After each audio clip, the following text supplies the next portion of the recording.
Go with Mike Singer. Hey, Michael, according to the Nuggets crack PR team, that was your 300th NBA victory. So Congratulations for that. Thank you. In terms of tonight, obviously that's your second unit cracked it open to start the fourth quarter. What worked so well for that unit? Yeah, Mike, it was one, I couldn't agree with you more. That start of the fourth quarter was exhilarating. It was, for me, being a defensive-minded coach, that was some of the best basketball I've seen that group play. And it all started on that end. I think it was a 27-6 run to start. Paul, JaMychal, Michael, Austin, PJ, we were into them. I mean, they felt us. And every time they drove, there was somebody there. And even what I loved about it was even when the ball found somebody, we had a multiple effort mentality. We were flying around, making that, just making multiple effort plays. So and I ran them the whole time because they deserved that opportunity with how well they were playing. So really, really proud of those guys, to close out this little homestand before we go to LA. That was a big win for us. Joel Rush. Hey, Coach, you just said it was exhilarating, but you guys beat them on the glass, in turnovers, in the paint, off the bench. Just how much of your style of the win was this game? Yeah, I mean, hey, let's be honest, a win is a win. And we beat our game the other night. We were lucky to walk out of there with the win against New Orleans. I'll take that. But tonight, in that fourth quarter, to lock down like we did and to get multiple stops in a row. We chart kills. A kill is when you get 3 defensive stops in a row. So for the game, we had 9 kills tonight. In the fourth quarter, we had 3 kills. And, you get offense off your defense. You get runouts. You get easier shots. And we struggle to shoot the ball at times tonight, but I keep imploring our guys, if you're open, step in and shoot it with confidence. So it was great to see PJ make one at the end. It was great to see Austin Rivers make a couple himself. But I thought Paul Millsap and JaMychal Green were phenomenal tonight, leading that second unit, their physicality, their defense, their rebounding, and their activity. Vinny Benedetto. Hey, Michael, you seemed a little more pleased with Michael Porter Jr. at the end of the game than you did at the end of the first half. What did he do better in that second half for you? Yeah, it was just they're a good defensive team, and you could see from the very first play of the game, they doubled Nikola even before you had the ball. They switched a lot of things. They were into Michael being very physical. But, I just felt, we need Michael to score no matter what they're doing on defense. He's that important. I thought when he had the shot, he took it. When he didn't have the shot, he made a pass or cut or made a play for a teammate, which was great to see. I think Michael's becoming a complete basketball player, and he's been so important for us. I think it's incredible. I know I state this all the time, but since January 2nd, we have the second best record in the NBA. In the last 31 games, we have the best record in the NBA. And that's why Nikola Jokic is the MVP, because we're doing that without almost 3 starters. And Michael Porter has proven himself to be as valuable as we all hoped when we drafted him 3 years ago. Alexander Zikic. Coach, congratulations on the 300th victory and win after win. It's been great. Now, some say you may have some of the tough opponents coming up in the next several games, the Clippers, Lakers, and so forth. Any concerns there, or does this give you a lot of confidence that you can win anybody anyway?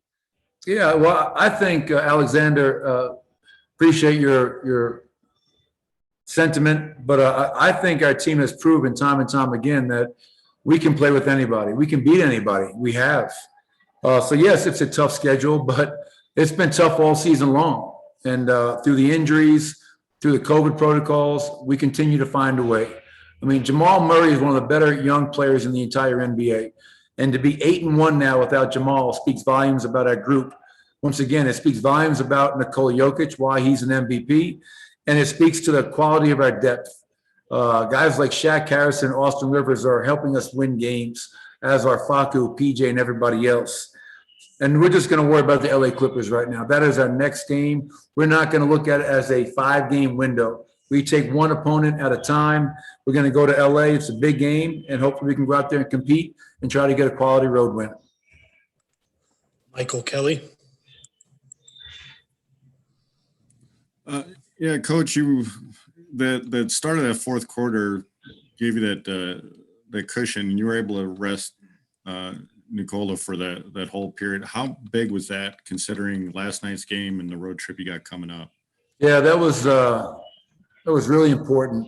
You know, I constantly have conversations with Nicola about potentially resting, knowing how tired he is, not just physically, but mentally as well. He's a tough cookie, man. You know, he doesn't want to take a night off. You know, he takes tremendous pride in his Serbian heritage. And as he always says, you know, Serbian guys don't sit out, which I respect the hell out of, but you also have to be smart about it.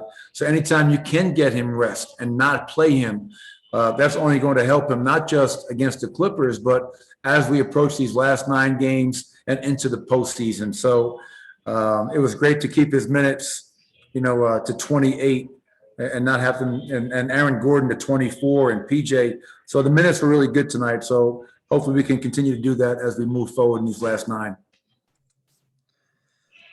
Esteban Abed. Hola, amigo. Buenas noches, Coach. Congrats for the win and for the 300. 3,000, I like how you're thinking, Esteban. Yeah, 3,000. because I believe in you. I believe in you. That's why I'm coming to Cordoba this summer. We're going to hang out. Okay, it's gonna be an honor for me, and please can. Uh-oh, we lose him? Okay. You're back. Okay. Yes, I'm back. Please come with Larry, please. Meet Larry, okay? Okay, all It's right. a deal. Okay, Coach. What does it mean to you to achieve that number of wins in the NBA? And as a leader, what message can you send to the young coach who start their professional basket careers? Yeah, it's I wasn't even aware. You know, I'm not one of those guys. I think early in the season, Harrison Wind asked me a question before the game about passing, I believe, Larry Brown. I had no idea. You know, I had no idea that tonight was my 300th win. I don't get caught up in that. I really don't. I'm worried about our team. I'm worried about, are we winning? I'm worried about how my players are doing physically, mentally. How are we handling all those things? To be able to win 300, that's great. That means I've had a lot of great coaches around me, helping me.